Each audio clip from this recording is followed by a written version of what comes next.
Salam Azərbaycan xalqı. 2-ci Qarabağ müharibəsində torpaqlarımızın işğaldan azad olunması uğrunda gedən döyüşlərdə könüllü döyüşüb şücaət göstərən, medal və fəxri fərmanla təltif olunmuş 2-ci Qarabağ müharibəsi veteranı Əzzov Kamil Baxadaroğlu. Müraciətim Azərbaycan Respublikası Silahlı Qüvvələrinin Ali Baş Komandanı cənab Prezident İlham Əliyev və vitse-prezident hörmətli Mehriban xanım Əliyeva sizlərədir.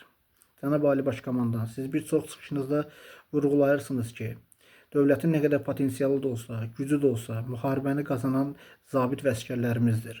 Hörmətli Mehriban xanım Əliyeva, siz bir çox çıxışlarınızda bildirirsiniz ki, qazi və veteranlar mənim qardaşlarımdır və bir qardaşınız olaraq sizə müraciət edirəm. Mən Əzzov Kamil Baxadaroğlu, ali təhsilliyəm, rus və ingilis dillərində sərbəst danışıram.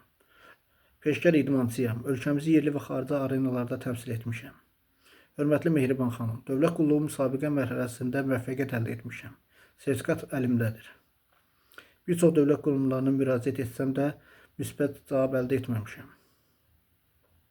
Əfsuslar olsun ki, ölkəmizdə müəyyən məmurlar yerli-bazlıq, rüşvətxorluq və tanışlıq əsasında vətəndaşlarımızı işlə təmin edirlər. Çox xahiş edirəm, cənab Ali Baş Komandan, hörmətli Mehriban xanım Əliyeva, mən hal-hazırda işsizəm və dövlət işində işləmək üçün mənim potensialım var. Bir Azərbaycan Respublikasının vətəndaşı kimi, bir qardaşınız kimi mənə kömək etməyinizi sizdən xahiş edirəm. Ulu öndər Heydər Əliyevin siyasətin davamçısı olaraq Ali Baş Komandan, sizin yürütdüyünüz siyasət nəticəsində biz gənclər vətənpərvər ruhda, vətən eşqində böyüdük, torpaqlarımızı işğaldan azad etdik. Növbəti nəslin vətənpərvər ruhda inkişafı üçün biz veteranlara, müharibə iştirakçılarına diqqət və qayğının olunması önəmlidir. Çox xahiş edirəm, müraciətimə baxılsın.